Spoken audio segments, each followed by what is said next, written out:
Okay, hi everyone. So I'll just wait for my slides to get up here. But yeah, so I work for an organization called the ABMI. We're a biodiversity monitoring organization. So my presentation is going to be really geared towards talking about biodiversity, so the species and ecosystems that we have here in Alberta. And I'm hoping to talk to you about that biodiversity and a project that we were involved in that looked at what climate change means for those species and those ecosystems that are living in the province. So we've already seen the climate change in Alberta. The average temperature has increased by about 1.4 degrees Celsius since the beginning of the century. If we look at provincial averages, so averaged across the year and the entire province from about the 60s to the 90s, the average temperature was 0.6 degrees Celsius in Alberta. And you can see that that's variable across latitude and elevation. So as you move further north and up into the mountains, the average temperatures are cooler.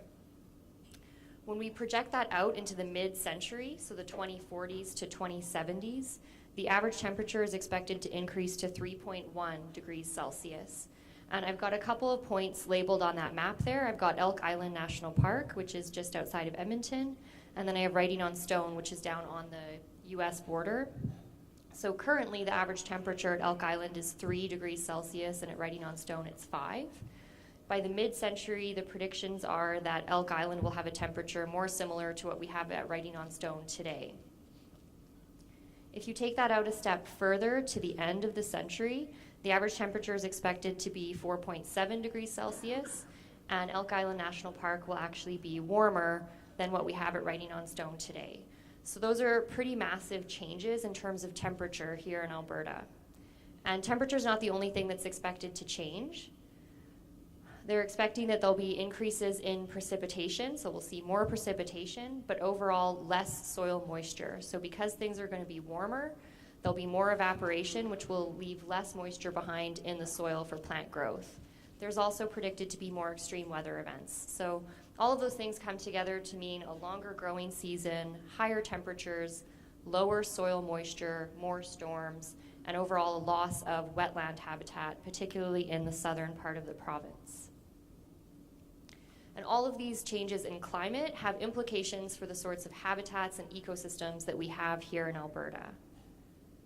So the ecosystems that we have are divided up into different natural regions and natural subregions. We have the grasslands in the southern part of the province, and then the aspen parkland kind of in the middle, and the boreal forest occupying the northern half of the province.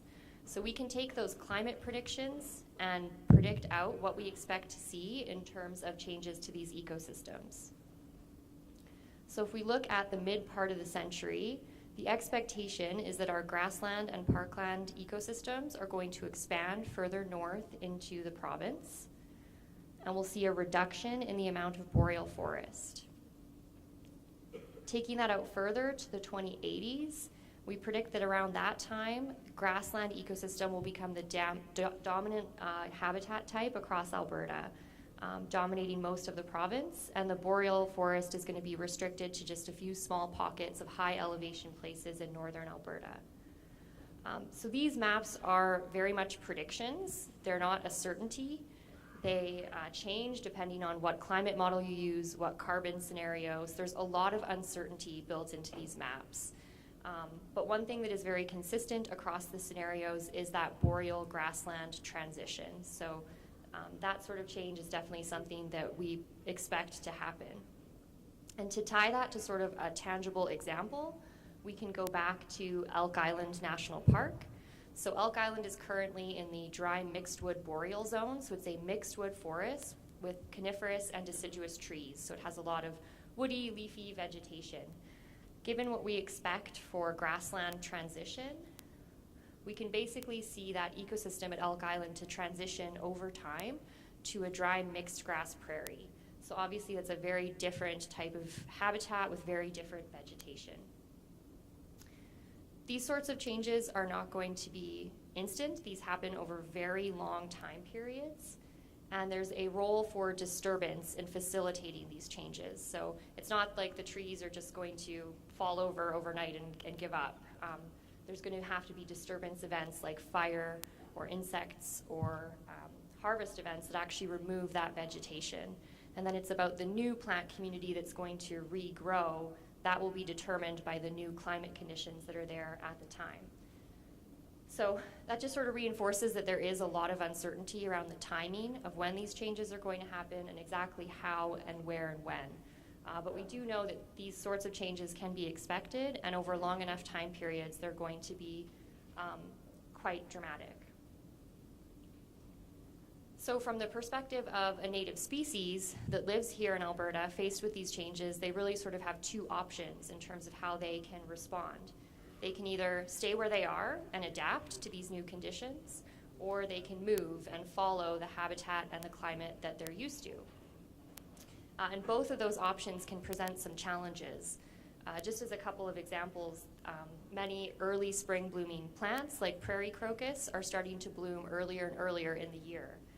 But there's this mismatch between some of those plants and their pollinators, where the pollinators aren't emerging as early as the plants are blooming.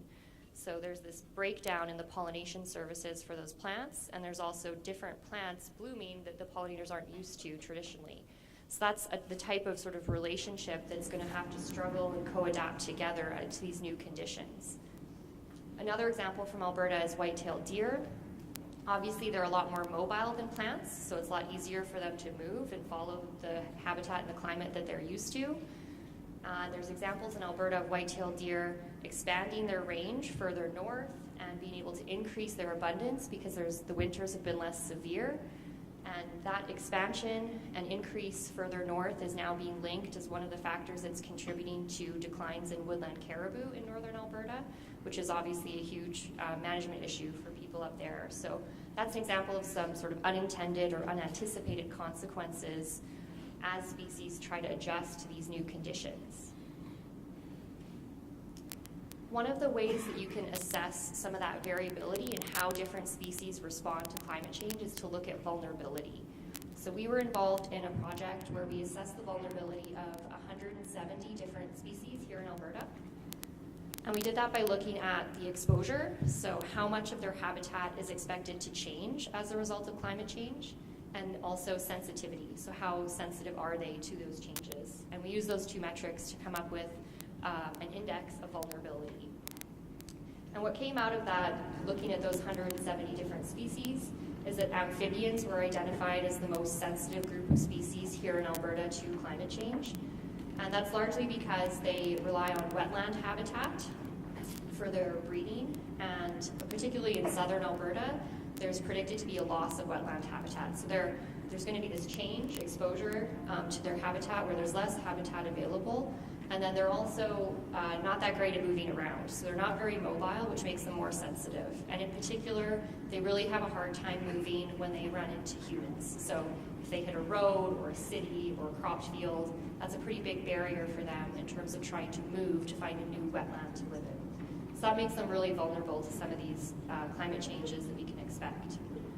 Another group that came out as being particularly vulnerable is species at risk. So these are species that are already listed as threatened or endangered. They already exist in low numbers in the province and are experiencing existing pressures on their numbers. So that added layer of having to adapt to a new climate is something that they also struggle with.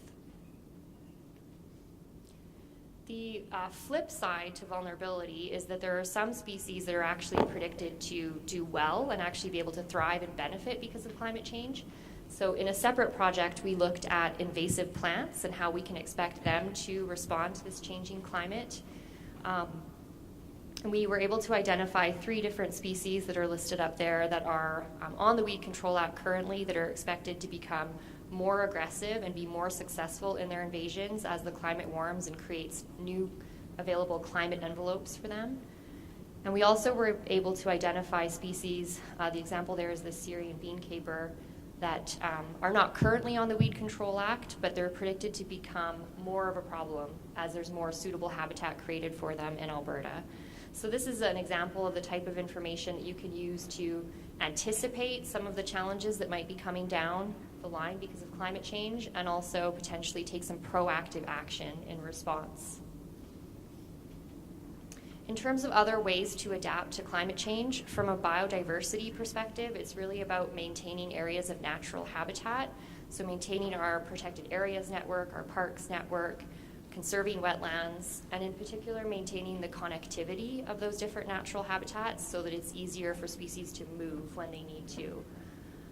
And then also, again, from a biodiversity perspective, having access to ongoing, up-to-date monitoring information is really critical to understand what's happening. As part of this project, we had to pull together data and information from a bunch of different monitoring systems and research projects.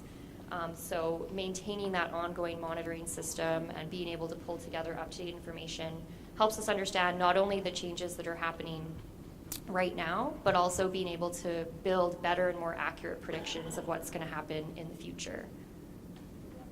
And I just wanted to end by acknowledging the project team that pulled off this project. So this was a 3-year project. There was multiple institutions involved and a team of really awesome, smart people. There's a whole bunch of results that came out of it. I only really had time to show a few high-level examples, but I've got the website up there. It's biodiversityandclimate.abmi.ca, and I've also got my email. So if anybody wants to learn more about this stuff, don't hesitate to get in touch. And that's it for me. I just want to thank everybody for your time and attention.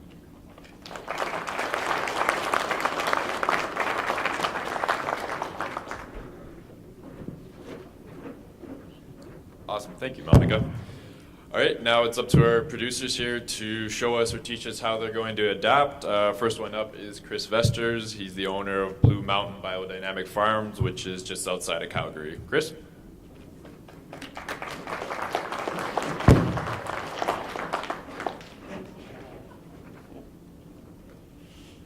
Okay, so Derek's going to try to find my PowerPoint on there, which isn't really too fancy, basic stuff. So apart from the intrinsic value of biodiversity and wild populations of flora and fauna in our province, there are going to be serious impacts for growers, producers in this province as well. And I was invited to contribute some perspective from a vegetable producer's perspective. And this is not blanket for the province because we are at 3,700 feet of altitude in the foothills, and so I can't speak to the people who are in the lower altitudes of the southern part, or say up in the Peace Country or way, way, way up north. But I think the principles are all kind of applicable across the board. So there are 5 broad categories into which I would say conditions are going to be changing. Higher average temperatures, of course, Monica's gone over this, all of this already. These are pretty basic things. And the 5th one, which I'm going to cover right at the very, very end, is minimal hydrocarbon intensity. And I think that's crucial, and we'll have a chance to maybe talk about that later in our question and answer period. So positive and negative impacts are going to result from each one of these broad growing condition categories. The higher temperatures are, I have to remember to change my slides. Higher average temperatures, of course, are the one area in which there are some truly positive impacts. More heat units, of course, means we have a longer growing season. It means we can grow things in our area that we could not previously do. So our economic options are actually opened up a little bit. And for people who are producing seed or trying to overwinter plants for food, that also improves the odds of doing that successfully. There are lots of negative impacts from higher average temperatures as well. I'm not going to read them all up to you. You guys can read those there. The important thing is how we're adapting to these things. So in our place, in our climate, what we've been doing for quite a bit of time, and this is often overlooked in the province, is breeding our own plant varieties, saving seed, overwintering plants. You can't expect varieties which are produced in the U.S. in warm climates to actually adapt to our local conditions in any meaningful way in a single season. Whereas if you are acclimatizing that species or those varieties to your climate, you have much more survivability and much more success, at least from our perspective anyway. Of course, we can grow more early maturing varieties of many crops, but in our particular part of the world, squash, corn, dry beans. Other things we're doing to adapt to this much hotter weather, of course, when you have employees and whatnot out there working in fields and garden plots, you need to start working much earlier. You have to adjust that climate, that schedule, because nobody wants to work out there when it's 30 above. It's really difficult, and it's not good for the quality of your plants going into cold storage. So yeah, there are a number of important things that I would say we need to emphasize. One of these, of course, for vegetable growers is that you need to have a market that can absorb quantities of product very quickly.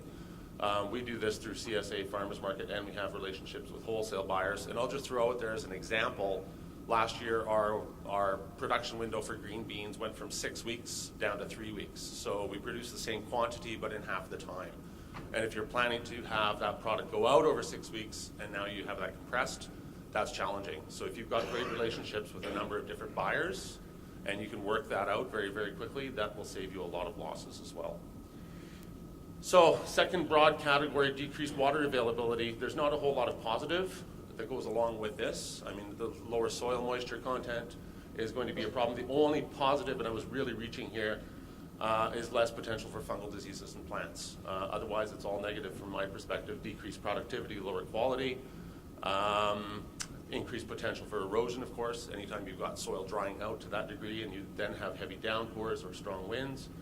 And stress plants in a drought situation, of course, increasingly vulnerable to disease and pests.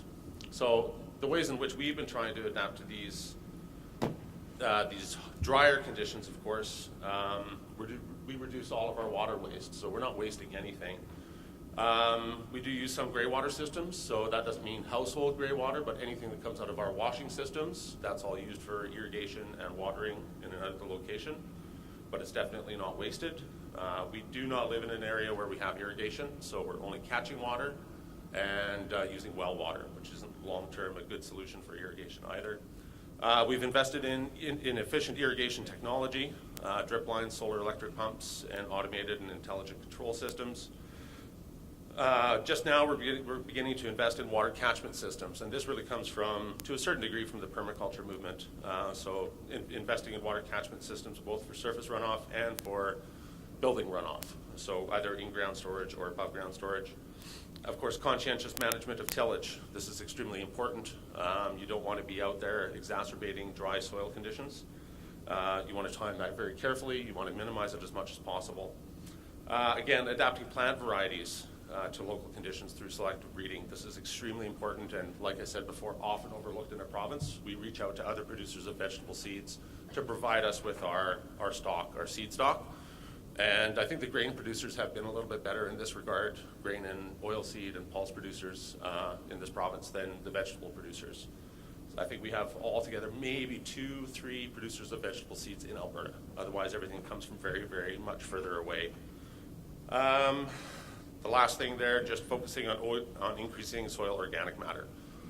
Soils that are rich in organic matter hold more moisture. They lose moisture more slowly, so extremely important.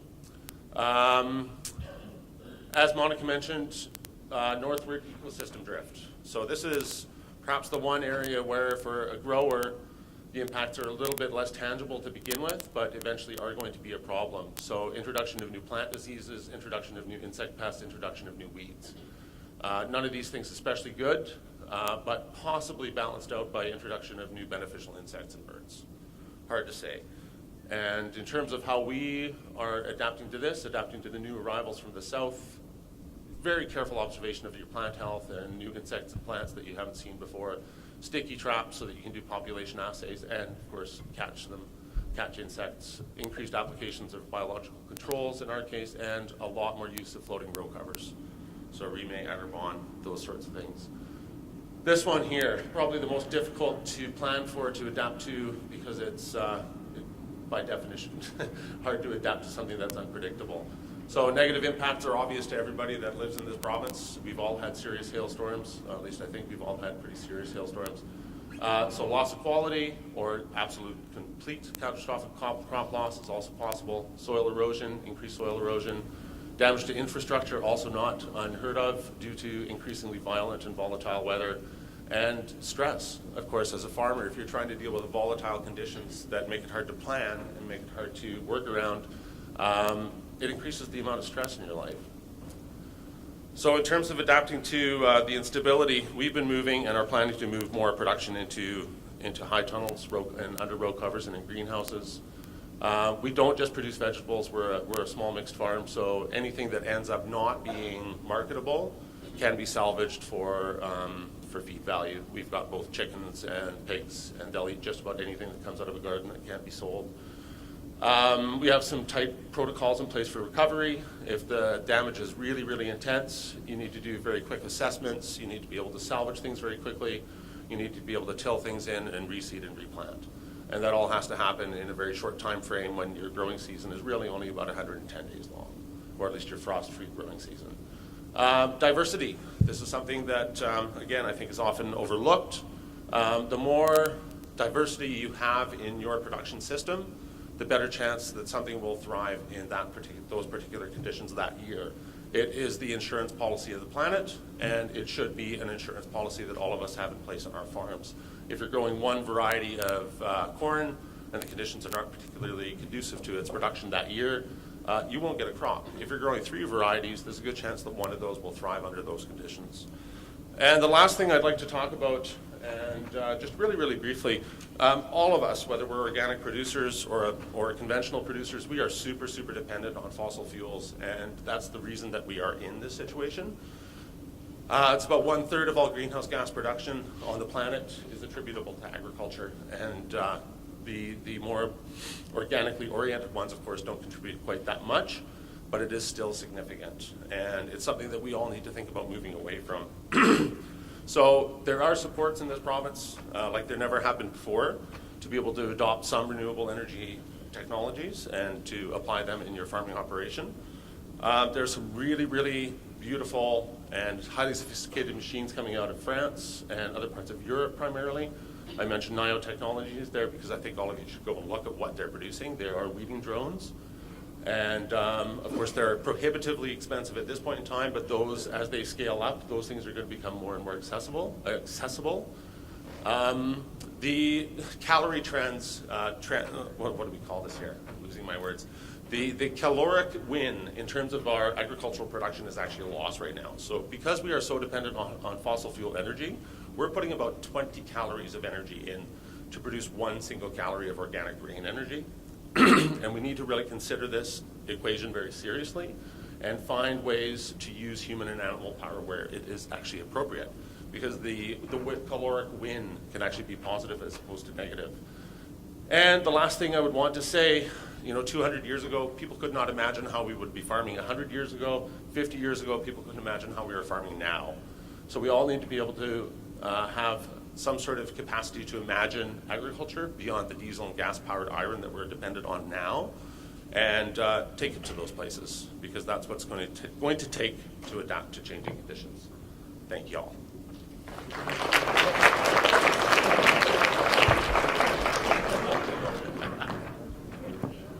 Thanks, Chris. That was great. Okay, so sound we're okay right now? Yeah, and Chris, I really liked how you went over the positives and the negatives, because I know with climate change we do dwell a little too much on the doom and gloom, that there are some advantages. So now I'm going to call up Amber Kenyon. If you could come up here and tell us how Greener Pastures Ranching Limited in Westlock is going to adapt.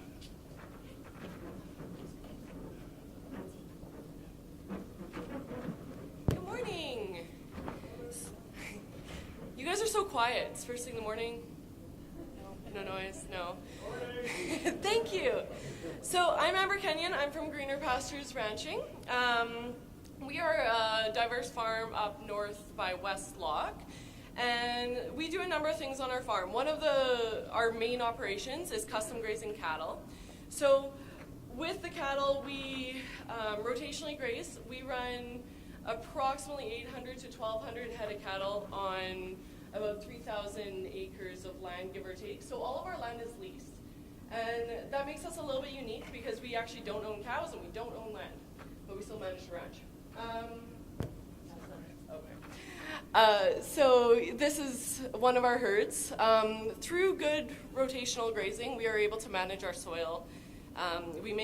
We kind of consider ourselves more of soil farmers than we do cattle farmers. So the other thing that we do is we rotationally graze our pastured pigs as well. With these, we're moving them every couple of days, and we're using the exact same grazing concepts that we use with cattle. So we're in the habit of proving that it doesn't matter what kind of livestock you use, you need to be moving them. You can't leave them on one piece of land and expect the soil to be taking care of itself. I really like this saying, I alone cannot change the world, but I can cast a stone and create enough waves in the water to do a ripple. I said that wrong.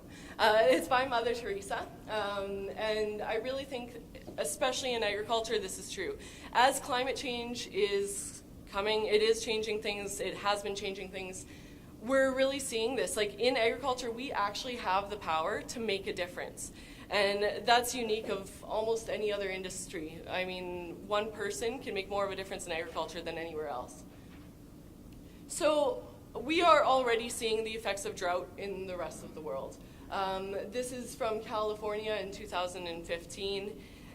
It's happening. Like, this is in Texas, 2011. This is in South Africa, just last year. And of course, Alberta, our drought in 2015 as well was very severe, and I'm sure almost everybody in this room was affected by it.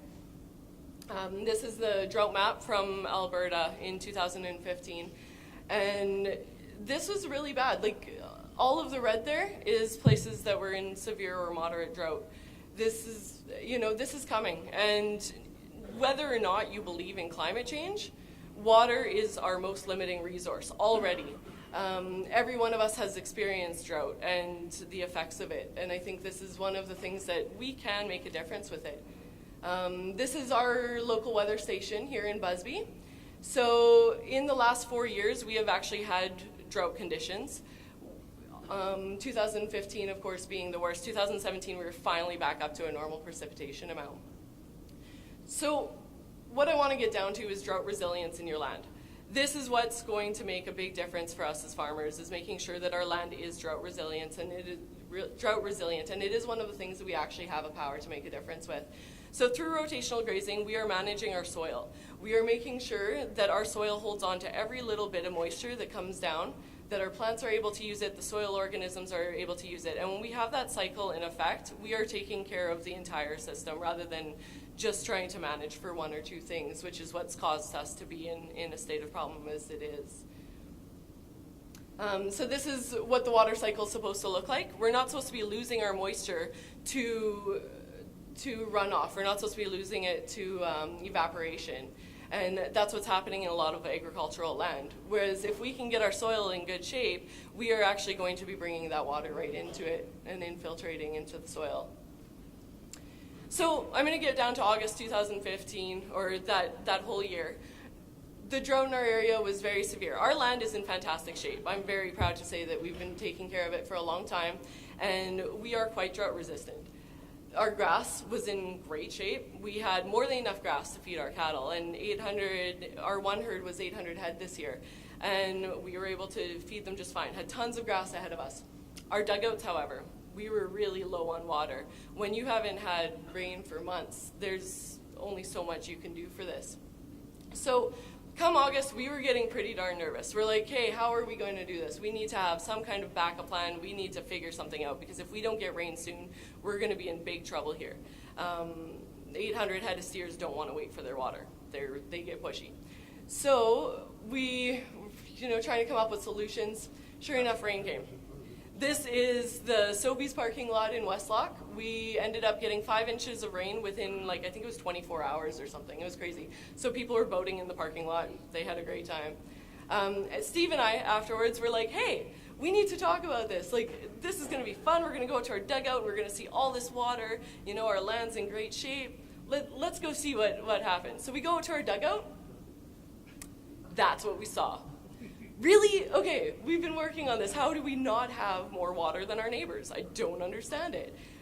We might have gotten that 5 inches, but that's not enough, again, to feed 800 head of cattle in water. So a couple of weeks pass by, and we're trying to figure out, okay, what did we do wrong? What can we do different? After a couple of weeks, we go back out to our dugouts, and they're full. This was amazing to see. We were so excited, because this really showed our water cycle is in good condition. it took 2 weeks to get this water, but that meant every single one of those plants had a chance to get a drink. Our soil organisms had a chance to get what they needed out of it. And then eventually it filled up, and we got a lot more than the 5 inches that some of our neighbors might have gotten. So what I really want to reinforce is that drought resiliency is going to be huge. As things change and as we have less moisture in our soils, if you can hold on to every drop of water you get, we're going to be able to stay profitable. We're going to be able to stay ranching and stay farming. And it's going to be of the utmost importance. And that's not even coming into the carbon carrying capacity of your soils if they're in good shape. Like, it's so important. So yeah, that's all I have for you.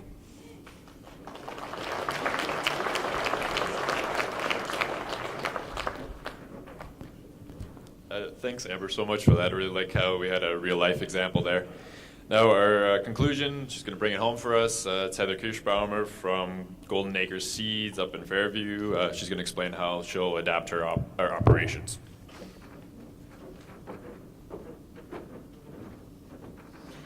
Morning, everybody. I do not have a PowerPoint presentation. I just am going to tell you from our farm perspective what we would do or what our plans would be going forward so that we can handle whatever the future may bring. So around us, we notice in our area that we have a lot of trees already that are dying. We have quite a few of the old poplars in our area.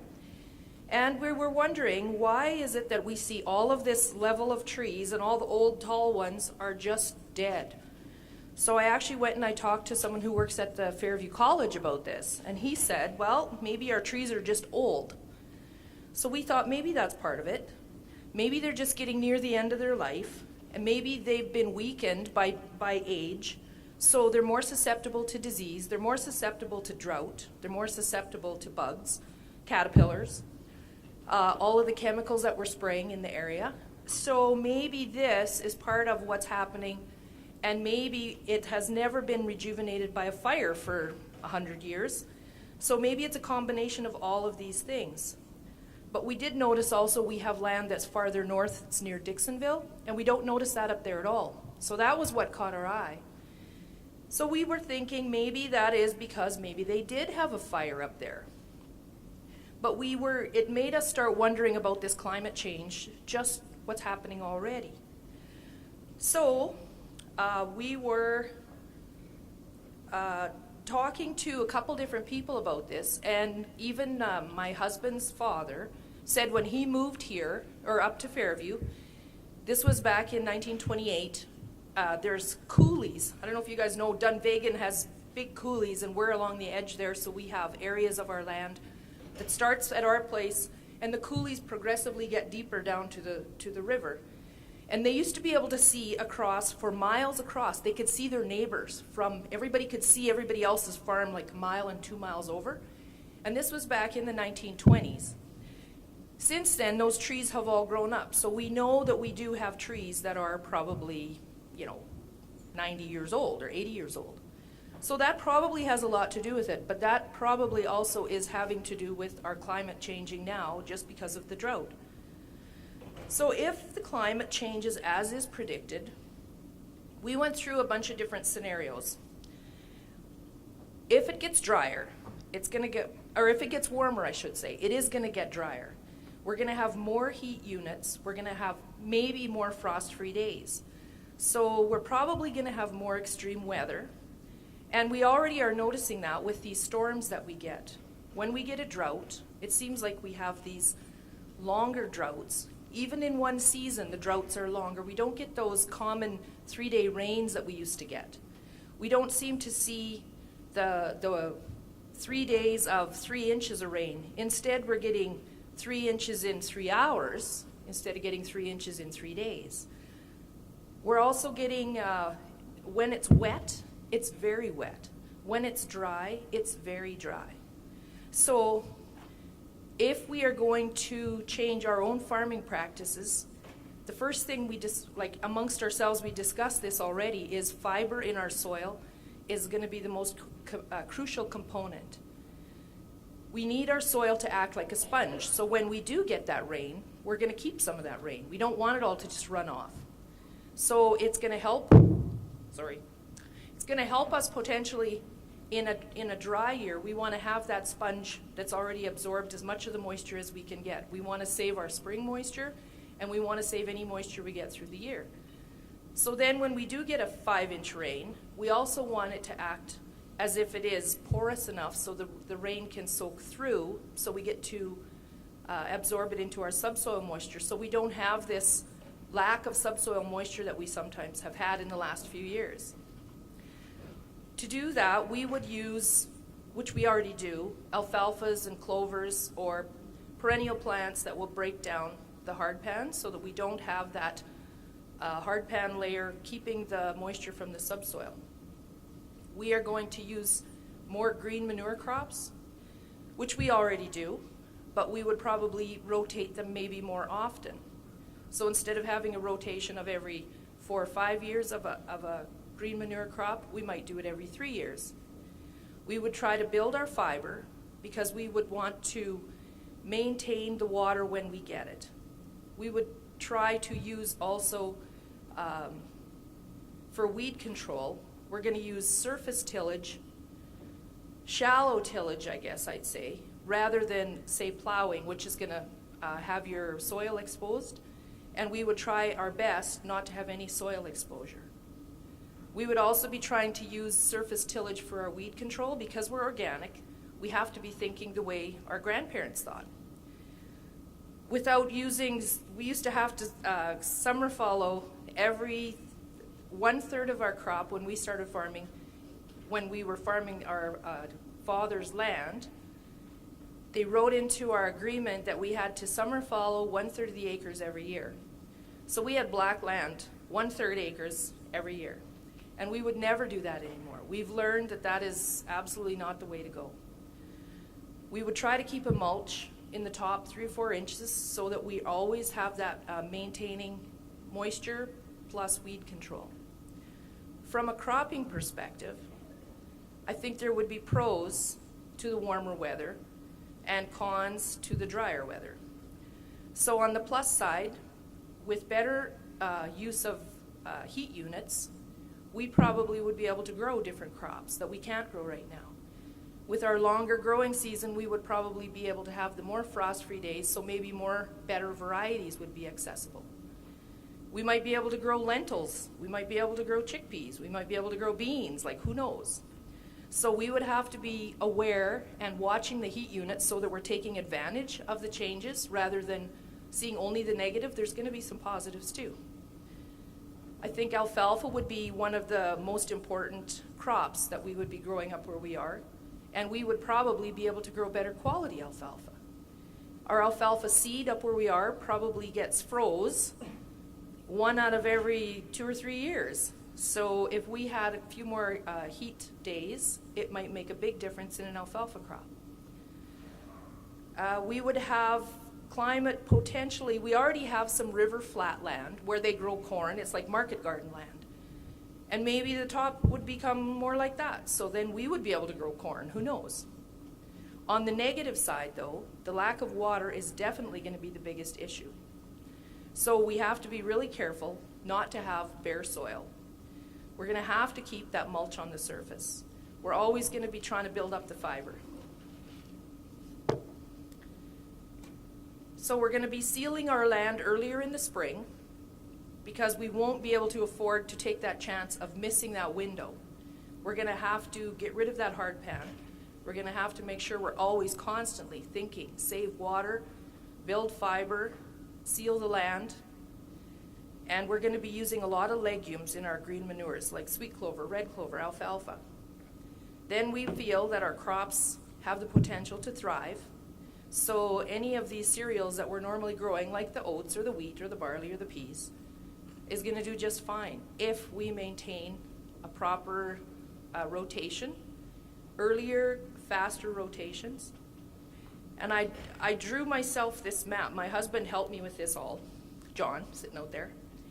And he says, I don't know if anybody can see this. I should have made a PowerPoint.